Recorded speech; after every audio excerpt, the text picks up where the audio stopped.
Hey, what's up? Hello, everybody. Welcome back to Roll Pod, an Alabama sports podcast from Bama 247. I am staff writer Cody Goodwin. I am back home in Tuscaloosa. I am joined in today's show by staff writers Mike Rodak and Alex Scarborough. We're going to talk a little bit of A-Day today because A-Day is on Saturday. We're recording this on a Thursday. Spring football for Alabama virtually done with for the most part. We get to talk to Kalen DeBoer one more time before A-Day. We get to watch a glorified scrimmage Saturday at Bryant-Denny Stadium. But first, guys, before we get into today's show, is it weird that A-Day is already here and spring football is kind of flown by? I have an excuse because I was covering hoops for the last couple months, but I'm kind of curious what you guys think, having been through this type of schedule before. Did it move faster, or was I just so distracted by the Final Four that I just haven't been paying that much attention? It actually was a little bit slower because they won an extra week. Like typically Nick Saban's was a little bit more condensed. I think even last year they started after spring break and then they were done around this time. So I think Kalen DeBoer actually spread it out a little bit more. Those 15 practices were spread out over, I want to say 5 weeks. And I think Nick Saban typically jammed it in a little bit more. There's more action for players, 3 practices a week every week. So it actually, because our first practice that we watched was like, March 6th? That felt like a long time ago at this point. But yeah, you're right. I mean, basketball kind of overshadowed things for most of spring practice. It did feel a little bit longer, and in some ways it was in a good way, like for what we do, because we were able to talk to a lot more people than we're used to. So having more conversations with assistants, what a novel idea. I think made it in some ways more entertaining, but also a lot more to digest for sure. And then you layer in the basketball. In some ways it did kind of distract you from it, but it also prolonged the experience. We're just like, man, we're talking about 2 sports at Alabama in April. That's not really a routine thing. So interesting times to say the least. That's for sure. A-Day on Saturday, 3 p.m. Central at Bryant-Denny Stadium. There's going to be all sorts of stuff going on there. We will be focused primarily on the football and just kind of the players on the field, where they look, how they look, that sort of stuff. So I figured for today's show, in honor of the fact that the NFL draft is only a couple days away and we'll have some stuff on that coming up in the weeks ahead, I figured we could do a snake draft for today's show of just kind of picking the players that we're excited to see, intrigued by, most interested in when it comes to A-Day. So we'll do 3 rounds. That should get us 9 players, should spark some pretty good discussion. And Alex, we're going to throw it to you first. So which player are you most excited to see on Saturday at A-Day, and tell us why? I will be Captain Obvious. I will fall on the grenade and say Jalen Milroe is the player I am most interested to see. Again, for the millionth time, it's not because I think there's a quarterback competition. I'm not buying that at this point. I don't see that happening anytime soon. But there are significant questions about his development and significant questions about how he fits in this offense. It's a new offense, a new team of coaches around him. And oh, by the way, he's coming off a game that was one of his worst. It was the only game last season where he didn't score a touchdown. So how is the work he put in all off season, part 1, to get to this point? I mean, Kalen DeBoer and the staff has raved about him being in the office early, beating them into the office, the work he's put in. Jalen, in return, has been very positive about the impact of the new coaching staff and the new scheme. So let's see what that looks like in action. Does that mean he's in the pocket more and throwing the ball in the short to intermediate game instead of just deep ball or nothing? Like, I'm very curious to see what it looks like. And I understand it's an A-Day scrimmage. It's not the same. He's not going to get tackled. He might not run as much because of that.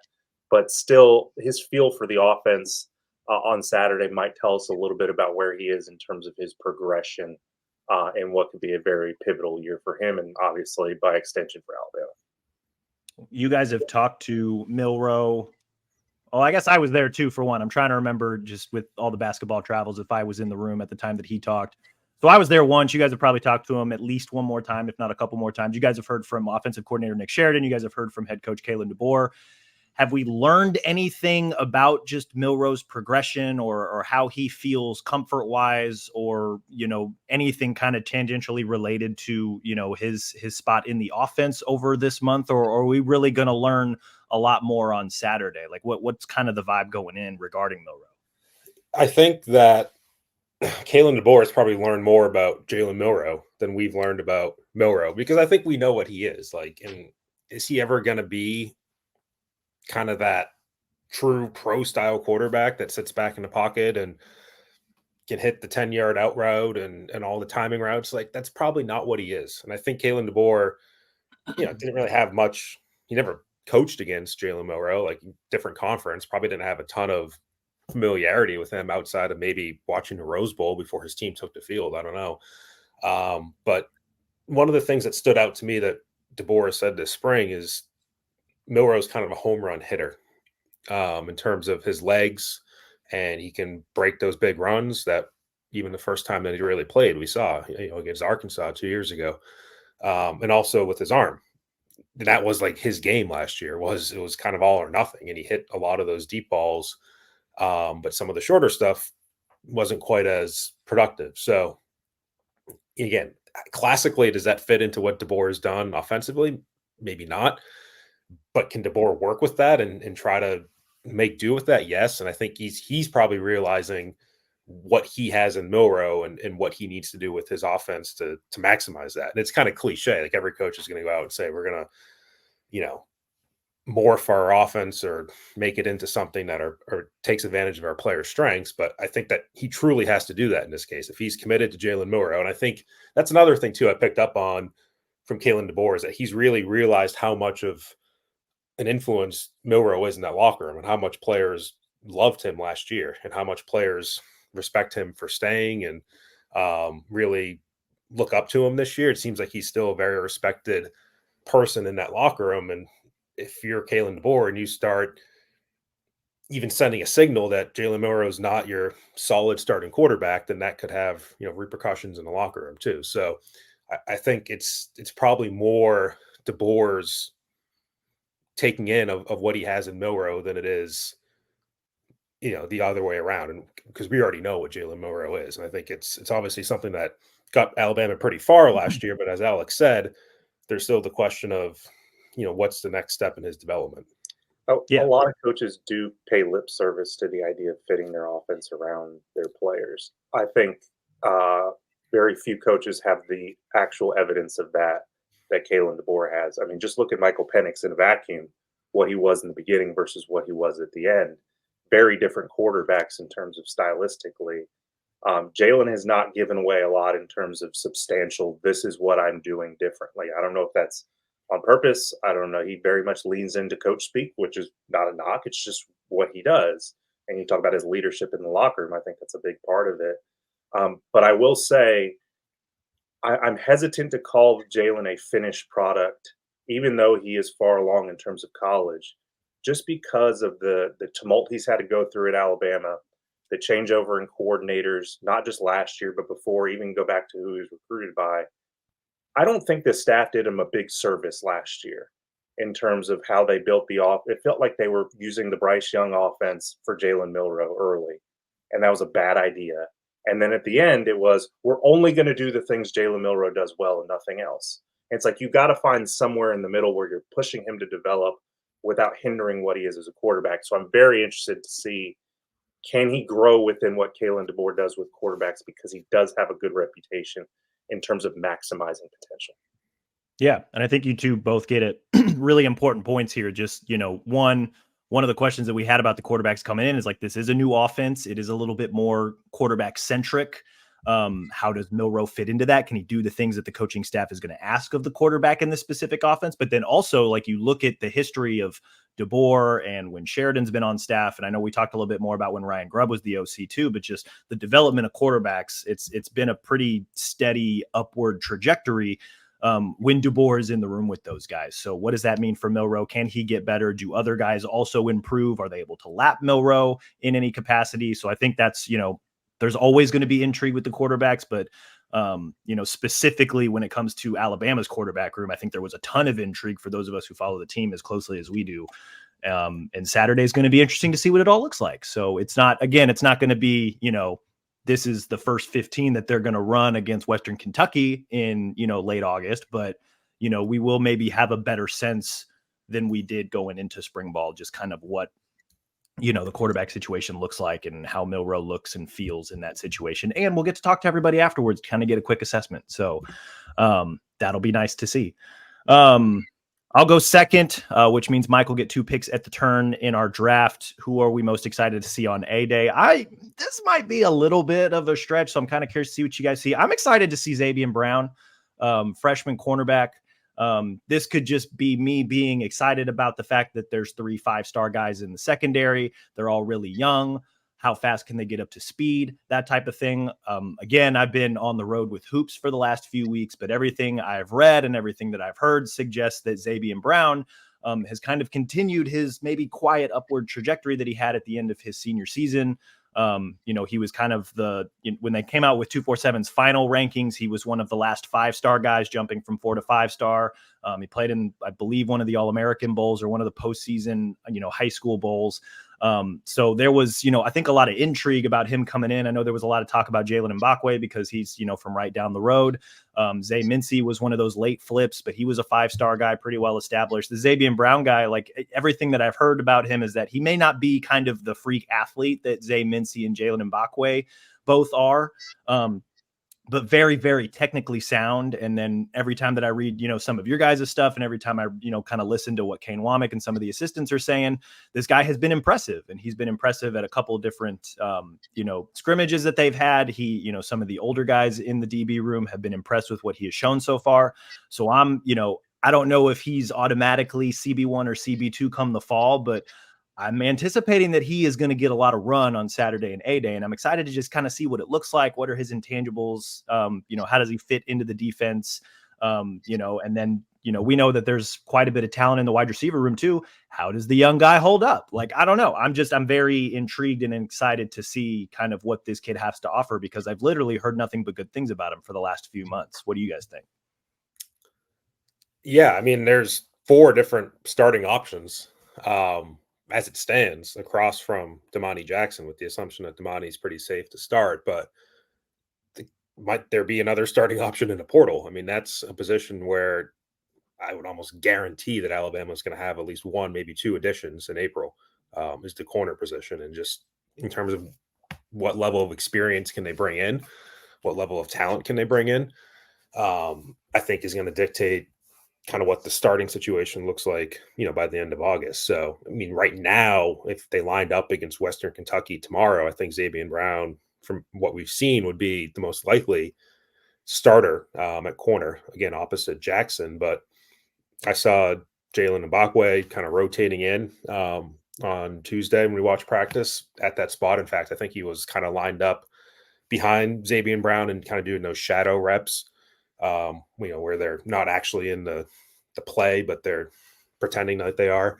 And then Jalil Hurley too is a guy that seemed to have some momentum this spring as well, because he's really the only experienced returner, the only returner at that position. So I wouldn't totally discount him either. And he's a pretty talented guy himself, who was, highly recruited last year. So, and Zay Mincy got hurt on Tuesday when we were there, and not totally sure what his status is going to be for Saturday. That's something we'll check up on, with Kalen Bohr tonight after practice. But all 4 of those guys, I think, theoretically would have a shot, but with the caveat, who knows what's going to happen in a portal. Or I wouldn't even say that. I'll say I think we know what's going to happen in the portal. I think Alabama's going to add a cornerback. It's just a question of, is that player that they add going to have a legitimate shot to start? Yeah, I think that's one of the more intriguing parts about cornerbacks. I think we talked coming in is, or at least one of the questions that I had was, regarding both tackle and the secondary, if they go after one starting cornerback, that means they feel good about at least 1 or 2 guys probably already in the room. If they go after 2 starting cornerbacks, there might be a little bit of trouble coming out of spring, right? So I don't know. I've heard a lot of glowing reviews. I'm excited to kind of see it for myself. But yeah, I mean, coming out of A-Day, how Alabama approaches the portal, with who they're going after in the secondary is going to tell us a lot about how they feel. So the glowing reviews for Xavier Brown might be good right now, but obviously what the staff does through the portal might tell us a little bit more. Alex, what do you think about, not just Xavier Brown, but just kind of the state of the cornerback position in the room right now?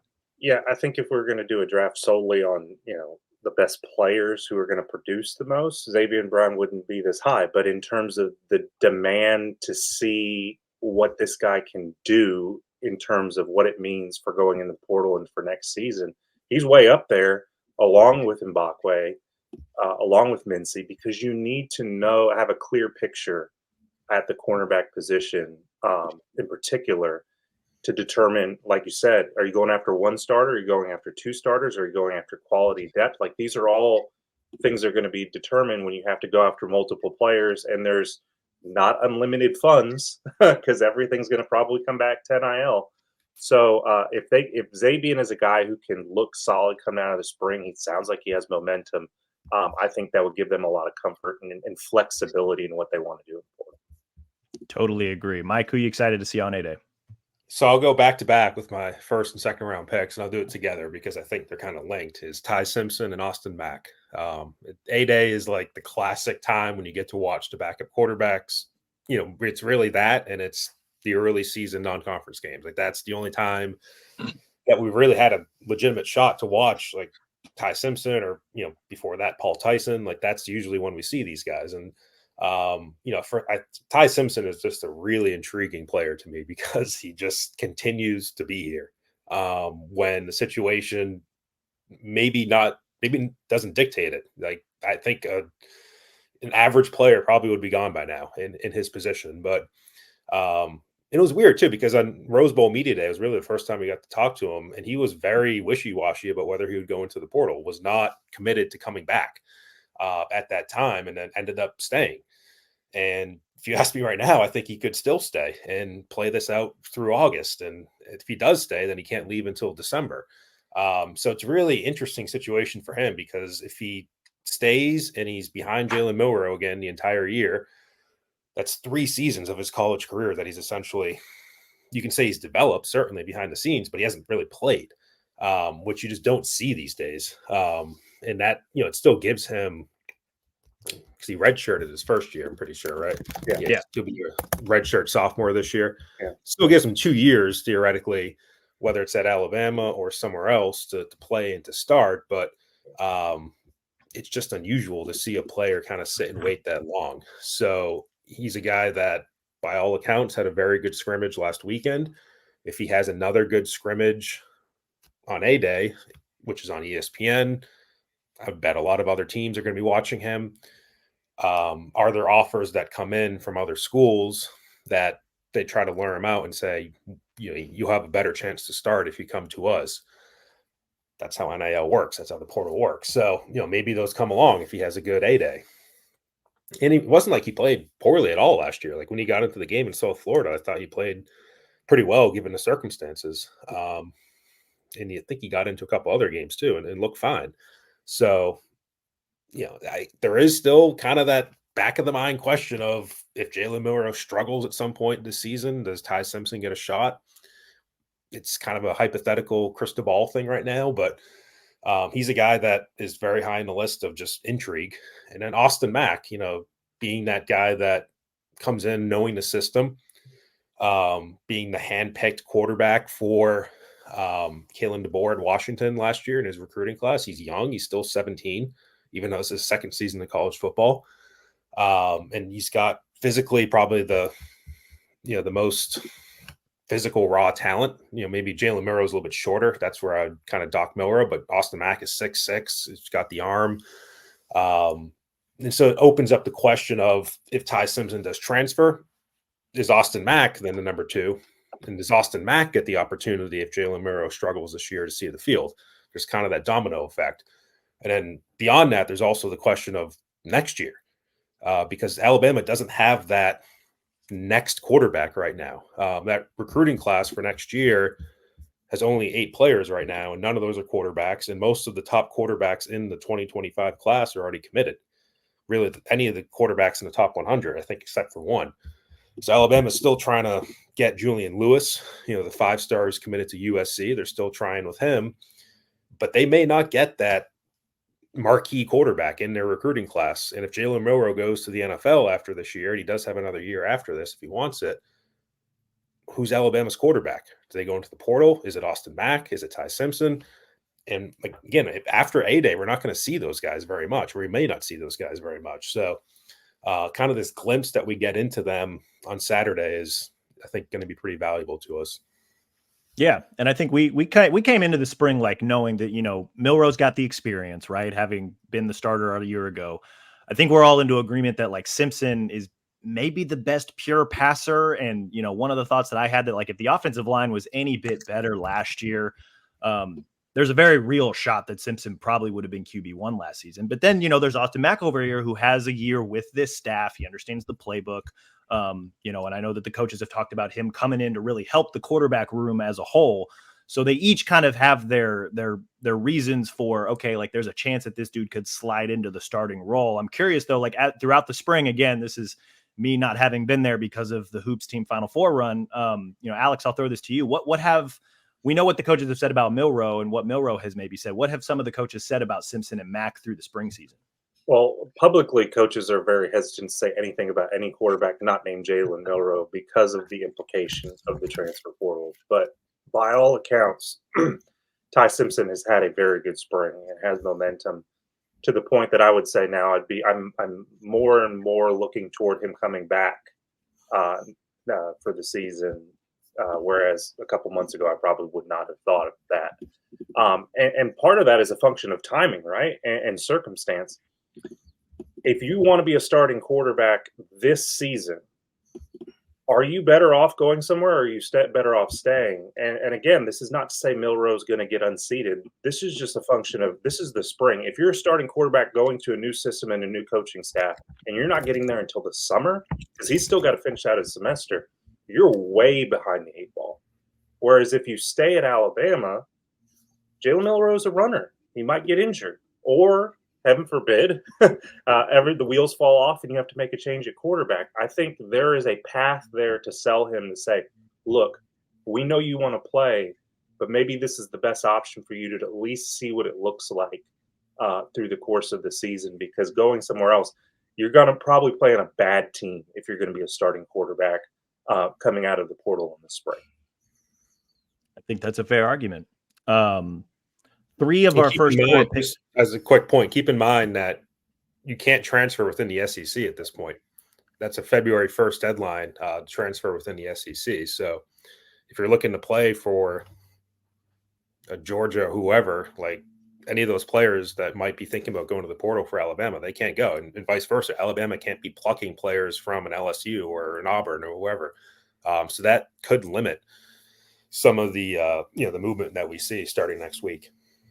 They'd have to look at the Big 10, Big 12, ACC potentially, or, you know, do what's probably a little bit more common in basketball. Look at maybe some of the group of 5 teams. You know, do they have dudes that maybe you didn't get the first time around that stayed with their school through the spring and pull them up? Be interesting to see what they ultimately do, right? We'll have a portal show probably in the coming weeks, just kind of what's the movement like, who are some targets, things of that nature. So, and we'll learn a little bit more about maybe what they're thinking after A-Day. 3 of our first 4 picks have been quarterbacks. So I'm gonna not pick a quarterback with the 5th pick here in our snake draft of players we're excited to see at A-Day. I'm gonna go with Keon Keeley at number 5. Very intrigued. This is a guy that spent, you know, he showed up late last year. Was part of the outside linebacker group, and Nick Saban very adamant all year long, because Mike, I know you asked multiple times throughout the season, you know, how's his development? Are we potentially going to see him? And Saban was very adamant about the fact that, like, hey, like when you're coming in and you're learning the outside linebacker role in Alabama's defense, it takes a minute for you to kind of figure out all the little things that you need to do, especially when you're transitioning like Keeley was from hand in the dirt defensive end to outside linebacker. There's just a lot of different job responsibilities and a lot of different things you got to learn before you get out on the field. And you obviously have to show the staff something before you even sniff the field. New staff comes in, Keon Keeley decides to stay, and he has a position switch, right? Like he's basically going back to that hand in the dirt defensive end, or he's going to kind of, you know, some sort of hybrid role between, what Saban wanted at outside linebacker and what Womack maybe wants at defensive end. So I just really intrigued to, one, see what it looks like, and two, see how he looks, right? Like, I'm very curious to see, is this a dude that's going to play more? Like, he was a 5-star guy, like a top 5 overall pound for pound recruit coming out as a senior in high school, redshirted last year. So he's still got 4 years left to play. Does he fit in this offense or defense? Excuse me. How does it look? How does he look? How does he feel? Maybe we get a chance to talk to him afterwards. Maybe we don't, but at least we'll kind of get our eyes on him in terms of, what does this dude provide? Because remember, coming in late last year, we didn't get to see him at spring game last year. Really didn't get to see him at all, right? Because we couldn't watch practice in any sort of capacity. So we're really just kind of relying on hearsay from the coaches. You guys have gotten to see him at a couple of different practices, just kind of where he's at, how he fits in, that sort of thing, but probably nothing super substantial. We'll finally get to see something of substance, nothing maybe super substantial, but just something of substance on Saturday at A-Day. Like, how does he look? How does it look? How does he fit within the defense? I'm just very intrigued to see what this whole thing looks like, just because of how, I don't want to say polarizing a figure that Keon Keeley is, but clearly there's a ton of interest in him just based on, the questions that we're asking, what the people on our board are asking. I don't know. I'm just very curious to see what he looks like, how he looks, that sort of thing. What do you guys think? What have some of the coaches said about Keon Keeley? I know that Womack talked one of the first availabilities about the fact that he was just switching positions, period. But what do we have a sense of maybe what we can expect from Keon Keeley on Saturday, or are we all going in a little bit blind? Well, I think the biggest question to me is, where does he play in terms of who does he get on the field in front of? Because right now, if you're lining up that Womack defense, you're bandit, which is the position that Keeley would play, that kind of traditional 4-3 defensive end, which Womack says can be out as a 9 technique. It can get kind of slide inside to a 5 or a 3. That really is Jamarian Latham.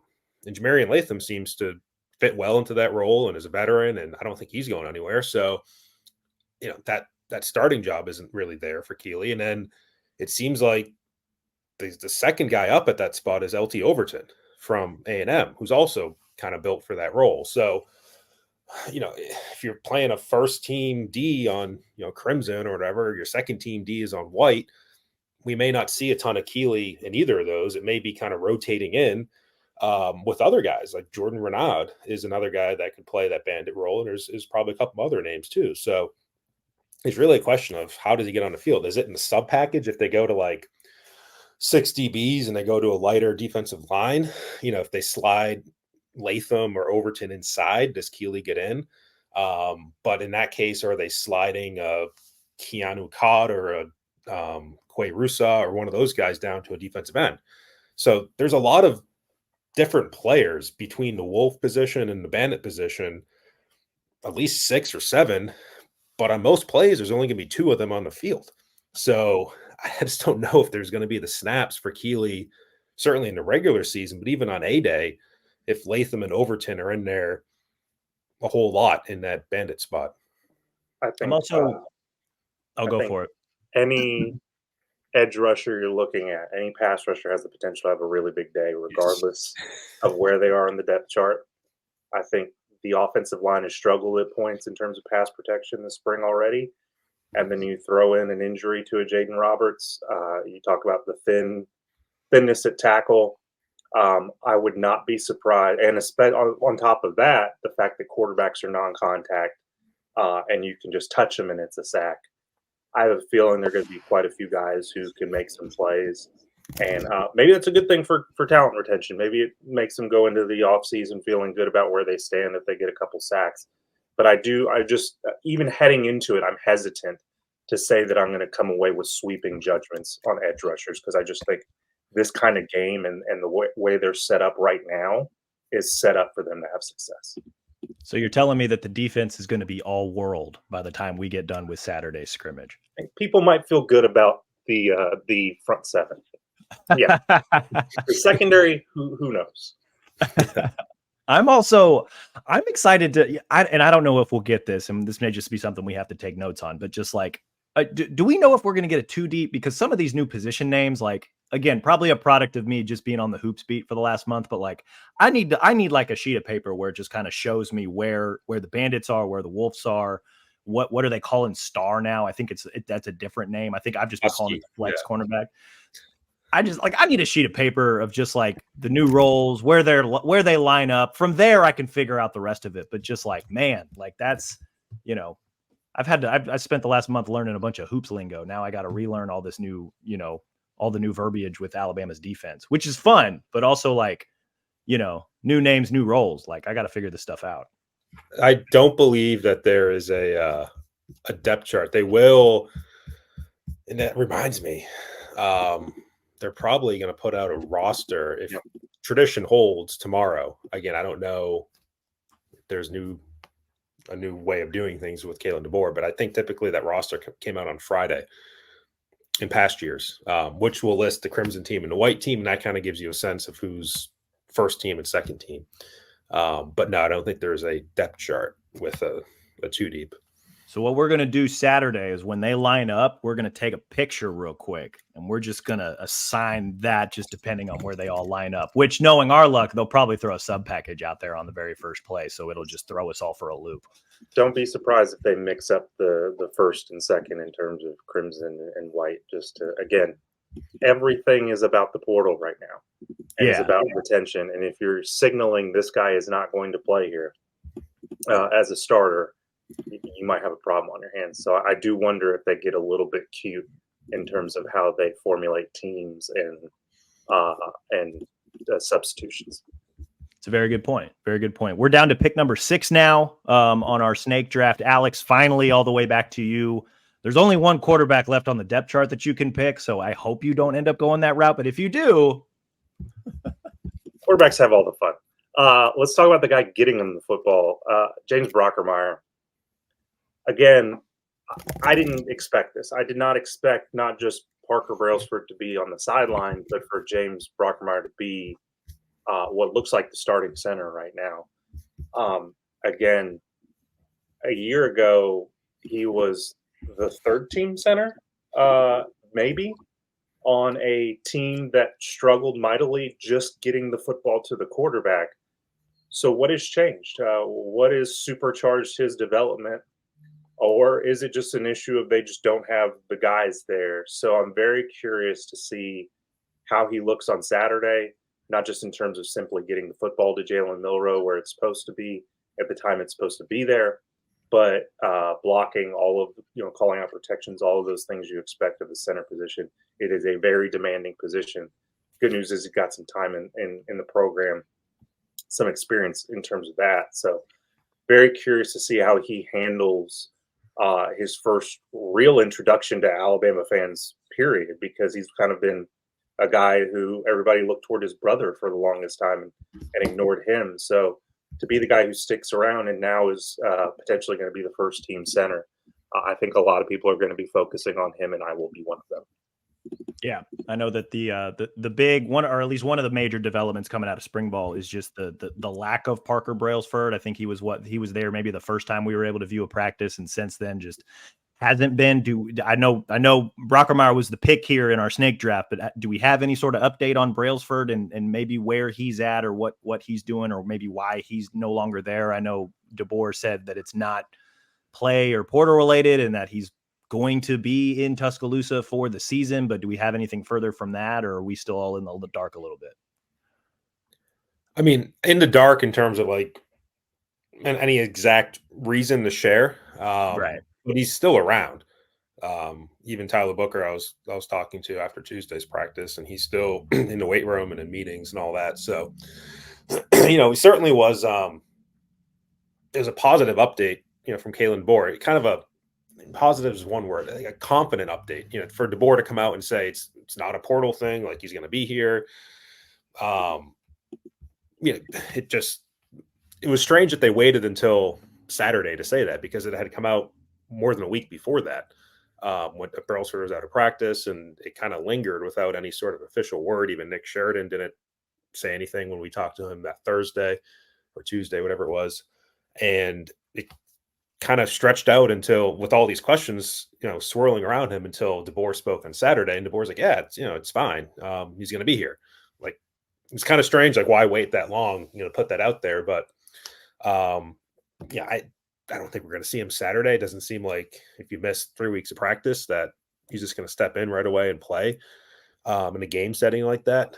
But it does seem like he'll be around in August based on DeBoer's words. And, at this point, I think he's your backup center, and it would take something to change, where James Brockermeyer has been on the field. He's been impressing coaches. He's been impressing his teammates, and seems to be the guy right now at center. So that's where that is, but it's a strange situation, and it just seems like it wouldn't be totally shocking for it to change either. Yeah, I don't. From what I've been able to gather, I don't think we're going to get an update. Maybe at any point, but I'm more and more confident that it is, as Kalen said, not a transfer thing. I think he just needs some time. So I'm also with you, Mike. I don't think we suddenly see him at A-Day. I don't even know if that would send the right message to the rest of the team that has been practicing all spring. He is continuing to work out, Parker is, but I don't think you just throw him out there and say, here's the spotlight when everybody else has been out practicing. I think he's going to have to put in the work and grind like everybody else. And I think the hope and expectation is that he's able to get more settled in. And then come fall practice, he's their day one, and he's back starting to compete for a starting position because he does have that kind of talent. Let's not forget. He's a little small, but at that position you can be, and he showed last year at Washington that he can more than hold his own as a freshman All-American. Yeah, freshman All-American, first team All Pac-12, very talented player. And if there's any staff that knows how to get the most out of this guy, it is a good chunk of this staff that was obviously with him at Washington. All right, we're third round now of the snake draft. Alex, we're back to you on a back-to-back here with pick number 7. Who are you excited to see on Saturday? Oh, goodness, that's it. You know what? It's maybe not the most intriguing in terms of the ripple effect of it. I want to know what Malachi Moore looks like in a shift in role, not playing that star nickel position and shifting back to being a high safety. This is a guy who I remember watching as a freshman play at Alabama and think, my goodness, he's got so much raw ability, instinctual. And then you talk to him and you talk to coaches, and he's just a really smart player. I want to see what he's able to look like in that new role and how he's able to pair with Keon Sabb, who may or may not come up in this draft. I think they have the potential to be a pretty good duo and a solidifying presence for a secondary that, as we've already discussed, has some experience issues, some depth issues. So Malachi was a huge piece to get back during the transition, and he is completely bought in and playing a new position. I'm very curious to see, not a position he's totally unfamiliar with, but kind of playing that spot and whether he's able to make some plays and kind of a preview of how he'll look going into what could be a really big year for him looking ahead toward the NFL. Yeah, so he's kind of backed into the strong safety role. Like you mentioned, had played star. So, a little bit of slot coverage, a little bit of run defense. He has bulked up a little bit over the last couple of years. So in being in that strong safety role, you're going to be asked to cover a little bit. You might sometimes be asked to play a little bit of center field. You might asked also to step into the box. So his role may not change a ton, but just being in that strong safety role, I think is going to, one of the things he told me way, way early in spring ball was, NFL people view him as, one of the safety positions. And so getting to play that for a full year, because he's been mostly, star his entire career at Alabama. So getting a full year of playing strong safety under his belt will probably help him in terms of projections at the next level. It will show NFL people that, hey, like this is a position he can play a little bit more specifically. But then also, like you talk about, like the positional versatility that he brings, and we'll kind of learn a little bit more about Keon Sabb too, not just Saturday, but, through the fall. What kind of mixing and matching can they do? How does that, some of the other guys in the DB room, like a Devonta Smith or some of the freshmen, like how are they able to kind of mix and match positions there? One of the things that Colin Hitchler, one of the DB coaches, told me early on was that, they like a lot of guys who can do a lot of stuff. And so they're kind of learning what some of these younger guys or maybe inexperienced guys can do to kind of, okay, what does this mean for what we can do in the secondary in the fall? So Malachi Moore is kind of like that queen on the chessboard a little bit, just when you look at the rest of the room, like, hey, if you need to put him in the slot, if you need to kind of, switch positions after the snap based on what the offense shows you, he's a guy that can do a lot of different things. So, how they use that may depend on what everybody else can do. But yeah, it's good to have a guy who can do a little bit of everything in a secondary room that has a lot of guys who are both young and inexperienced, because one, he's kind of that de facto leader.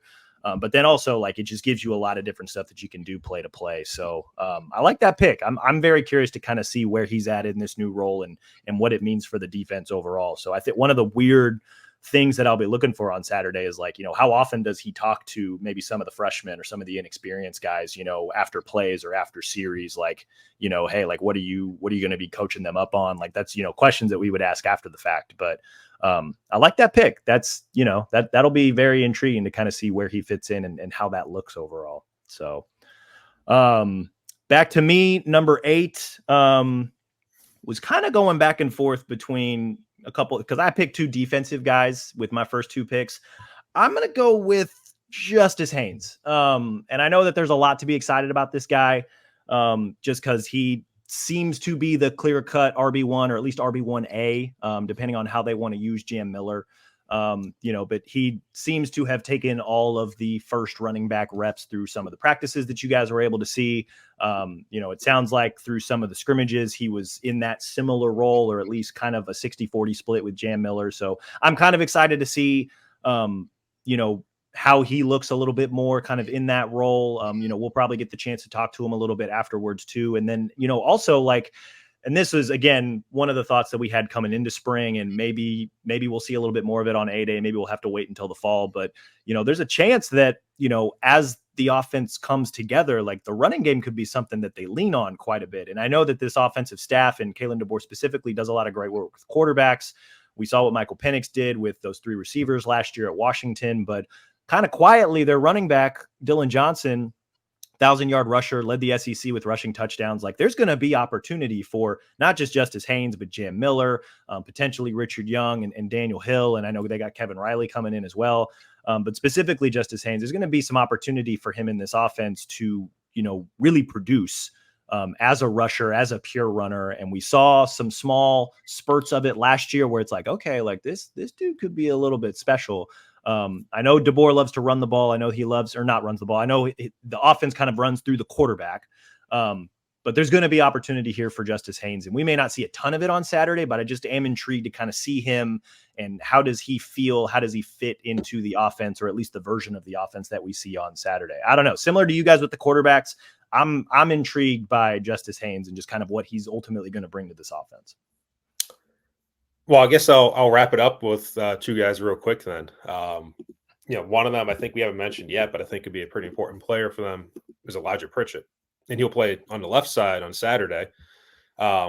Presumably, he'll shift over to the right side when Caden Proctor comes. Although it was interesting when I talked to Tyler Booker on Tuesday, and he said nothing's official yet, but Caden is one of my best friends in the world. So if he does decide to come back, I'm super excited for that. I don't know if Booker was just being cautious. I don't think there's any rules against him talking about Caden Proctor, but that was kind of interesting to me. And then he also talked about Elijah Pritchett and said with Pritch, he's very smart. He just needs to be more confident within himself. That's something I'm trying to instill with him. So look, this is going to be a situation where, like Alex said, this offensive line could look pretty rough in Saturday's game. There could be some pass rush opportunities, and Pritchett is going to be in the spotlight again on ESPN, and everybody's watching and all that. Player that lost that battle to Caden Proctor early last season, even though Proctor was not, a surefire thing himself last September. So, those are pretty big shoes or a big spot for him to fill. But it's also an Alabama defense that's lost Chris Braswell and Dallas Turner. So I'm intrigued to see what the pass rush looks like too. And how things look in terms of Pritchett versus Keanu Codd or Quandarius Robinson or Jamarian Latham. That's going to be a little bit different than a Will Anderson or Dallas Turner or Chris Braswell, to be honest. So that's definitely one spot. And the other spot, it's like a fantasy draft in football. I'll end by talking about the kicker. And Connor Talty is the guy that I think people are going to be watching because we're all used to Will Reichard for the last 5 years and kind of how automatic he was. And my antenna kind of went up on last Saturday after the scrimmage when Kalen DeBoer said there's a competition at kicker. And you have Connor Talty, who came in as a scholarship kicker, the only one they've had since Will Reichard, and sat out last year basically, even though he thought he was coming in to play, and then Reichard surprisingly came back. And now he's competing for the kicking job with walk-ons. That's kind of interesting. But again, it seemed like he had a good day in the scrimmage Saturday. It's going to be a different animal when there's X number 1,000 people in the stadium on A day and you're kicking on national TV. And, if he misses a couple kicks or there are murmurs about, Alabama's got a kicker problem again. I don't know how much that will translate to the season, but it's, kickers, it's a very mental position. So that is something that I am interested to see because it's the first time since, I guess, technically 2019, we saw Joseph Bolivis in there. But really 2018 that there's been a full-time kicker other than Will Reichard. And that's a long time. It's before my time even on this beat. So there's a new name in town, and his name is Connor Talty. Maybe the competition is just against the offense to see if they're just going to go for it on fourth down all the time. That will be different, everybody. I mean, Kalen DeBoer offense is going to be much more aggressive than one that was overseen by Nick Saban. I do have a hard time seeing Connor Talty being unseated, given what they already have on campus, but it is one of the spots that I do think underrated will be under the spotlight because, as you've noted, it's been years and years and years of just automatic Will Reichard and the appreciation that went with him becoming the SEC's all-time leading scorer. It's a new day, and he's going to have to show that he can kind of fill those shoes, even if filling them completely is maybe too much to ask. Yeah, you're following the NCAA all-time leading scorer, so no pressure, kid, right? But if the offense works out the way that we think it will, there will be a lot of opportunity for extra points, maybe the occasional field goal here and there. But the other thing too, you mentioned the fourth down attempts. Washington went for it on fourth down 22 times in 15 games last year, so 1-2 times a game. Alabama went for it a grand total of 7 times in 14 games last season, and if I remember correctly, 2 of them were against Georgia in the SEC championship game. I believe they converted them both. So 5 times in the 13 games otherwise. So not a very risky offense, I suppose, with Tommy Rees and Nick Saban in there last year. So we may see a little bit more of that. I don't know if that would be a knock on the kicker, but it could potentially be part of that formula. In the spirit of Rodak tacking on a 10th pick, some other names that I thought might be kind of interesting to view for various reasons. The receivers, Jeremy Bernard, Caleb Odom, just kind of curious to see how they look. Also, potentially Bubba Hampton, the guy that Nick Saban famously called a dog on signing day. Also, defensive lineman, curious about LT Overton, and also just the general rotation. And then at linebacker as well, kind of want to see Justin Jefferson and Jeremiah Alexander for different reasons. Both of them for depth, right? Because I think it was Jahad Campbell was in a non-contact jersey the last time you guys were able to watch practice. So, behind, I think there's an opportunity there for Jahad Campbell and Deontay Lawson to be maybe the best interior linebacking duo in the SEC, if not the country. But behind them, there's a whole lot of inexperience. So, how do the next 2 guys look? And then obviously in the secondary, right, Damani Jackson, Keon Sabb, 2 transfers. How do they look in their respective roles? Plus all the freshmen as well. I think that's more or less it for our draft. Unless Alex, you got any other final thoughts? You're signing every undrafted free agent, leaving nothing for everybody else. Come on. Hey, I was going to pay Richard Young the league minimum to watch him play. There's buzz around him. It's interesting. Yeah. There is. I mean, Gillespie has gone out of his way to be overly positive. And then one last thing, defensive tackle. I won't even name a player. That interior position, they've got to have an anchor there. I'm very curious to see what that looks like if it's Tim Keenan or whoever it is. I do want to see that position because it does kind of all ripple out from there. Yeah, no, Tim Keenan was kind of took everybody.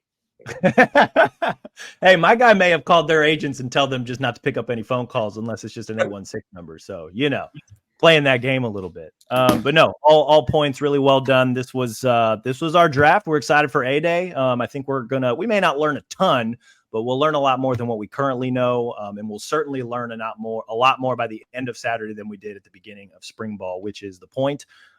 We'll see what we can make of it. We'll probably be back sometime next week, not only with a lot of post A-Day content, but also with another podcast to kind of recap what we all saw on Saturday. So be on the lookout for that. In the meantime, though, be sure to rate and review this show wherever you listen to your podcast, Apple, Stitcher, Spotify, even our Bama 247 YouTube page. Subscribe to Bama 247 and 247 Sports. I believe our Final Four deal is now off the books, but we still have another spring football deal where I think it's 30% off an annual VIP membership. Do take advantage of that, because after A-Day, we got transfer portal stuff for football and basketball. We'll also be keeping tabs on softball and baseball. The NFL draft is coming up, so we'll have some stuff there as well. Stay locked into Bama 247, guys. We're going to have Alabama coverage all year long. All three of us, as well as Brett, our recruiting guy. It's about time for him to shine as well, with a lot of recruiting stuff coming down the pike here. So as always, we appreciate you guys for listening. Mike and Alex, I appreciate you guys as always for joining me on today's show. We will talk to you all again soon.